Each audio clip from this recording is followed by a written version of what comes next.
दोस्तों आजकल देश में दो तरह की खबरें आ रही और दोनों ही खबरें इस देश के लिए बेहद नुकसानदेह।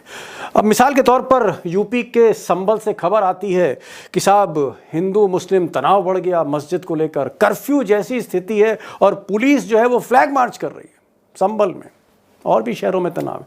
और एकदम से खबर आती है उसी के साथ साथ कि साहब अर्थव्यवस्था चौपट हो रही है, रुपए की कीमत गिरती जा रही है, कहीं 100 रुपया ना हो जाए डॉलर। और फिर इस वक्त के दोस्तों जो हालात हैं देश के, उस पर आप लोग की नजर पूरी तरह से पड़ी होगी।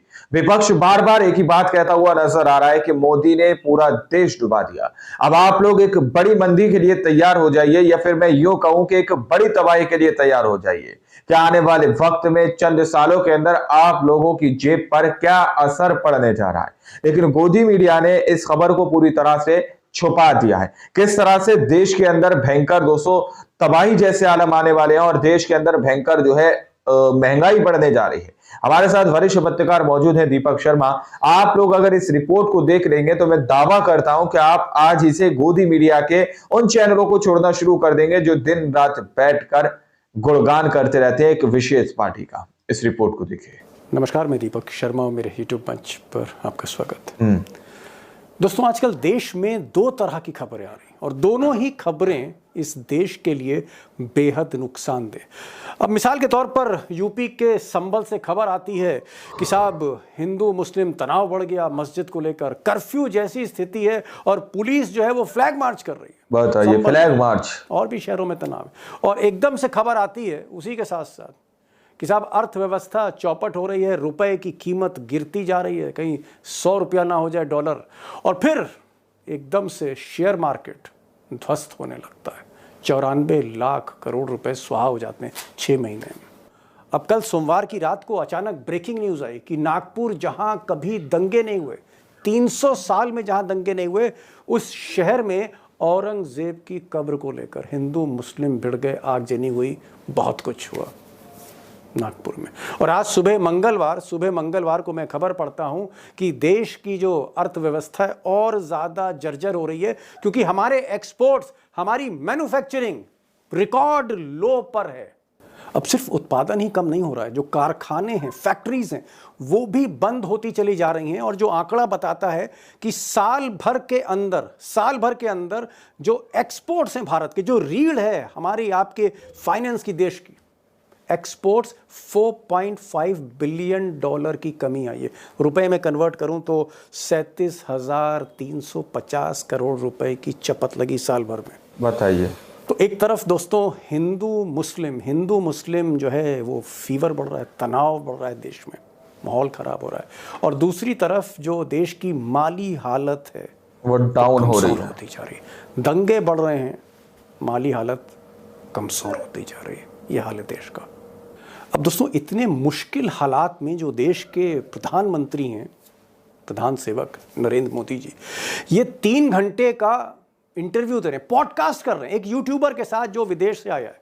3 घंटे, आधे घंटे का इंटरव्यू नहीं, 1 घंटे का नहीं, 3 घंटे का इंटरव्यू दे रहे हैं, पॉडकास्ट कर रहे हैं। और इससे पहले वो मॉरिशस में 2 दिन बिता के आए। मॉरिशस जैसे आप कह सकते हैं पिकनिक स्पॉट पर, वहाँ पर वो कुंभ मेले से गंगा जल लेके गए थे राष्ट्रपति के लिए, 2 दिन वहाँ रहे। उससे पहले वो 2 दिन गुजरात में थे, जंगल सफारी कर रहे थे, कभी जूनागढ़ के गिर लाइन देख रहे थे, उनकी तस्वीरें खींच रहे थे, या फिर जामनगर में वनतारा में थे, अंबानी साहब के बेटे के प्राइवेट जू में थे, कहीं चीते को दूध पिला रहे हैं तो कहीं शेर के बच्चे को दूध पिला रहे हैं। फुल मूड में थे, मस्ती में थे मोदी जी। सवाल इस बात का है जो बहुत हद तक चौंकाता है मुझे भी और आपको भी, कि 3 घंटे का आप इंटरव्यू दे रहे हैं और उस 3 घंटे में कहीं भी इकोनॉमी के बारे में, रुपए के गिरते मूल्य के बारे में, देश के बारे में, हित के बारे में, गरीबों के बारे में, इंपोर्ट हम बढ़ाते चले जा रहे हैं, इस पर एक लाइन नहीं है। बताइए, 3 घंटे के इंटरव्यू में देश के जो प्रधानमंत्री हैं उन्होंने मुश्किलों से, मुसीबतों से, जो देश की मुसीबतें, उससे अचानक मुंह मोड़ लिया है, मुंह फेर लिया उससे।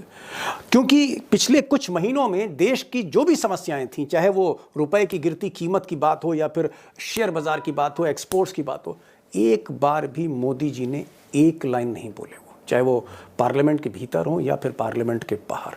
सवाल इस बात का है, क्या मोदी जी को इस बात का इल्म नहीं, उनको नहीं मालूम है कि इसी देश में 2015 से 2023 के बीच जब वो गद्दी पर बैठे थे 18 लाख 18 lakhs छोटे छोटे धंधे और कारोबार बंद हो गए। मैं नहीं कह रहा हूँ, ये बिजनेस स्टैंडर्ड जैसे अखबार की रिपोर्ट है। और इसी दौरान तकरीबन 54 लाख किस तरह से देश दिन प्रतिदिन डूब रहा है स्मॉल और कॉटेज इंडस्ट्रीज में। मैं बड़ी फैक्ट्रियों के, बड़े कारखाने या सरकारी नौकरी, इनकी मैं बात ही नहीं कर रहा हूँ। 54 लाख लोगों का रोजगार खत्म।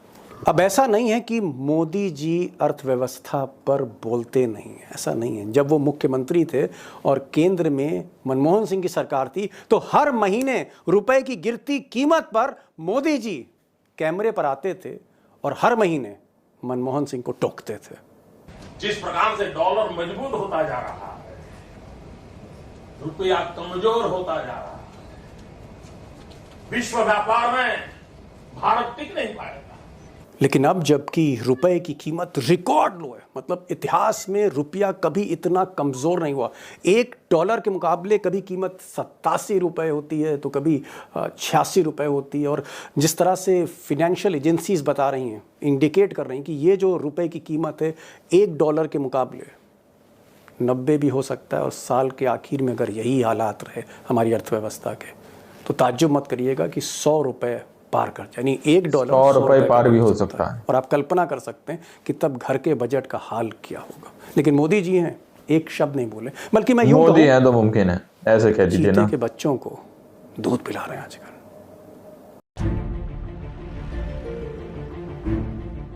Zoo safari. दोस्तों, सच्चाई यह है कि जब से ट्रम्प साहब अमेरिका के राष्ट्रपति बने हैं और जिस तरह के वो फैसले ले रहे हैं टैरिफ को लेकर, भारत पर ज़्यादा से ज़्यादा टैरिफ लगाना, यानी हमारा जो हिंदुस्तान का सामान अमेरिका जाता है, एक्सपोर्ट्स होते हैं, उस पर वो कस्टम ड्यूटी बेतहाशा बढ़ाने जा रहे हैं। इसको लेकर हमारी जो स्थिति है, माली हालत और ज़्यादा खराब हो रही है, और ज़्यादा खराब, ये जर्जर हो रही है। तो मैं 2 छोटे एग्जाम्पल रखना चाहता हूँ, पिक्चर और क्लियर होगी। मिसाल के तौर पर इंडिया की डायमंड इंडस्ट्री, हमारी ताकत है एक्सपोर्ट्स में। डायमंड इंडस्ट्री में तकरीबन 35% एक्सपोर्ट कम हो गए, 35% एक्सपोर्ट कम हुए हैं। लाखों मजदूरों की, कारीगरों की छटनी हो रही है, उनकी नौकरी पर, रोजगार पर तलवार लटकी है। ये हालत है इंडिया की डायमंड इंडस्ट्री की। अगर आप स्टील की बात करें, स्टील भी एक बहुत इंपॉर्टेंट सेक्टर है हिंदुस्तान के लिए। स्टील में इतनी ज़्यादा हालत ख़राब है और न्यूज़ एजेंसी रॉयटर्स की रिपोर्ट है कि चाइना धीरे धीरे हिंदुस्तान का जो स्टील मार्केट है कैप्चर कर रहा है।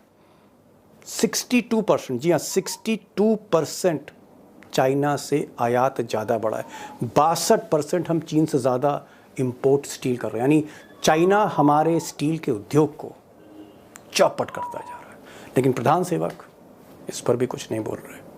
अब दोस्तों, जो सबसे बड़ा सवाल है, बिग क्वेश्चन है, वो ये है कि देश में जिस तरह से सोशल अनरेस्ट बढ़ता जा रहा है, सांप्रदायिक तनाव बढ़ रहा है, नागपुर जैसे शहर जहां 300 साल कभी हिंदू मुस्लिम नहीं हुआ, वहां 300 साल तक दंगे नहीं हुआ, वहां दंगे हो रहे हैं। जब होली थी तो कम से कम 12 ऐसे जिले थे जहां मस्जिदों को ढका गया तिरपाल से। अगर ऐसी नौबत आ रही है तो क्या ये नौबत सीधे सीधे हमारे इकोनॉमी पर, अर्थव्यवस्था पर चोट कर रही है?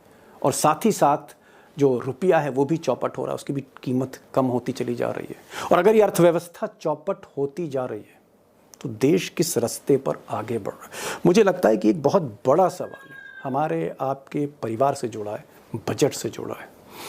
और आज मैंने सबसे बड़े एक्सपर्ट, मैं कहूँगा मेरी निगाह में, प्रोफेसर अखिल स्वामी, इस टॉपिक पर मैंने उनको बुलाया है। उनको गौर से सुनिएगा। जो मैंने कहा वो तो आपने सुन ही लिया है, एक सेकंड ओपिनियन भी लीजिए। देश ऐसे मुश्किल हालात में कहाँ जा रहा है जहाँ प्रधान सेवक कभी सफारी कर रहा है, कभी पॉडकास्ट कर रहा है। कि मैं देख रहा हूँ कि बांग्लादेश के जो भी हालात हो, लेकिन प्रोफेसर साहब, बांग्लादेश हमसे मैन्युफैक्चरिंग में आगे, वियतनाम हमसे आगे हुआ जो युद्ध से कभी निकला हो, मलेशिया जैसे देश, इंडोनेशिया देश, मैं जापान और कोरिया की बात ही नहीं कर रहा हूँ, Malaysia, Indonesia, Thailand, Vietnam, Bangladesh, ये सब हमसे आगे हो रहे हैं। और जो भारत जिसको अपनी इंडस्ट्री की वजह से जाना जाता था, जो नेहरू चाहते थे, आज हमारी इंडस्ट्री की जो हालत है, जो हमारा जीडीपी में इंडस्ट्री का शेयर है, वो बांग्लादेश से भी कम, वियतनाम से भी कम है। क्या लग रहा है कि कारखाने क्यों बंद हो रहे हैं? क्या सरकार का, नरेंद्र मोदी का ध्यान नहीं है? देखिए दीपक जी, बाकी देशों जिनका संदर्भ आपने लिया, वो अभी मंदिरों के अंदर मस्जिद नहीं ढूंढ रहे हैं, मंदिरों के अंदर मस्जिद कब्र को नहीं ढूंढ रहे हैं, वो उनकी प्राथमिकताएं बिल्कुल डिफरेंट। हमारे देश के जो आला लोग हैं, इस समय उनका पूरा का पूरा ध्यान उन मुद्दों की तरफ लोगों का ध्यान भटकाना है जो देश के असली मुद्दे नहीं। हमारे देश के प्रधानमंत्री के पास 3 घंटे पॉडकास्ट करने का टाइम है। 3 घंटे। क्या दीपक जी, 3 आप भी घंटे एक बहुत चैनल को होते हैं चला रहे भाई। हैं, आपके पास इतना टाइम है कि आप 3 घंटे अपना टाइम वेस्ट करें? जिस देश के आकाओं का पूरा ध्यान देश की आर्थिक स्थिति को मजबूत करने के लिए होना चाहिए, उन कारणों का अभिज्ञान करने के लिए होना चाहिए जिनकी वजह से हमारे देश की उन्नति, आर्थिक उन्नति नहीं हो रही है, लेकिन अभी वो सामाजिक बंटवारे की तरफ उनका पूरा ध्यान है, अर्थशास्त्र की तरफ उनका बिल्कुल ध्यान ही नहीं। प्राथमिकताएं बिल्कुल गड़बड़ा गई। तो इसीलिए जो देश, जो विकासशील देश हैं, जो विकसित देश हैं, जो कि विकास करना चाहते हैं, वो कम्युनलिज्म से, सांप्रदायिकता से दूर जा रहे हैं। और जो देश जो विकासशील थे, जिनके अंदर बहुत प्रतिभाएं थी, अगर वो धर्म के दलदल में धंसना चाहते हैं, इसका मतलब वो विकास नहीं चाहते, वो देश को धर्म के आधार पे बांटना चाहते हैं। तो फिर से साहब, बिजनेस स्टैंडर्ड देश का बड़ा अखबार है और मैं ये अखबार देख रहा था, इसमें कहा गया है, आंकड़े दिए हैं बिजनेस स्टैंडर्ड ने और बड़े ऑथेंटिक आंकड़े हैं कि 2015 से लेकर 2023 ऑलमोस्ट 7 साल, मोदी जी के जो 7 साल थे, जिसमें हमने जीएसटी को भी देखा, हमने नोटबंदी भी देखी और भी कई फैसले देखे, इन 7 वर्षों में भारत को सबसे बड़ा झटका लगा है जो छोटे उद्योग हैं, छोटे कारखाने कस्बों में चलते हैं, छोटे शहरों में चलते हैं। वो ताला उद्योग हो सकता है, वो गारमेंट का छोटा उद्योग हो सकता है। तकरीबन, और मुझे तो विश्वास नहीं हो रहा इस रिपोर्ट पे, 18 लाख इनफॉर्मल, ये जो कारखाने हैं, छोटे छोटे लघु उद्योग हैं, कुटीर उद्योग हैं, ये बंद हुए हैं इन 7 वर्षों में। और बिजनेस स्टैंडर्ड का कहना है कि तकरीबन 54। दोस्तों, आप लोगों ने इस वीडियो को शुरू से आखिर तक देखा। वीडियो के अंदर साफ तौर पर बात की गई है कि देश की अर्थव्यवस्था किस ओर जा रही है। नागपुर के अंदर किस तरह से दंगे जैसी स्थिति बनाने की कोशिश की जा रही है।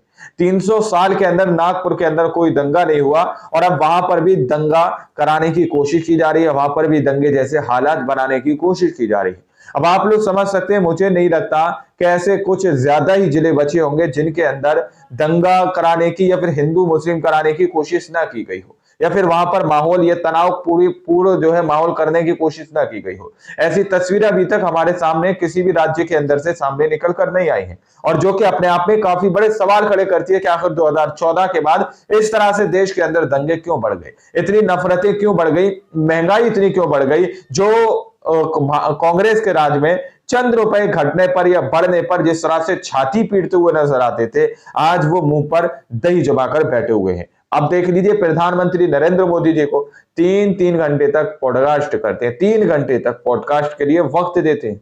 अब आप लोग समझ सकते हैं कि मोदी जी के पास कितना ही टाइम है, लेकिन मणिपुर के अंदर नहीं जाएंगे, देश की अर्थव्यवस्था पर बात नहीं करेंगे, देश के नौजवान जो बेरोजगार है उस पर बात नहीं करेंगे, डॉलर दिन पर दिन बढ़ रहा है उस पर बात नहीं करेंगे, लेकिन 3 घंटे तक जो है सीधे तौर पर पॉडकास्ट करेंगे। अब आप लोगों ने इस पूरी रिपोर्ट को देखा सुना, आप लोग इस रिपोर्ट के बारे में क्या सोचते हैं, क्या समझते हैं, अपनी राय कमेंट सेक्शन में जरूर दीजिएगा।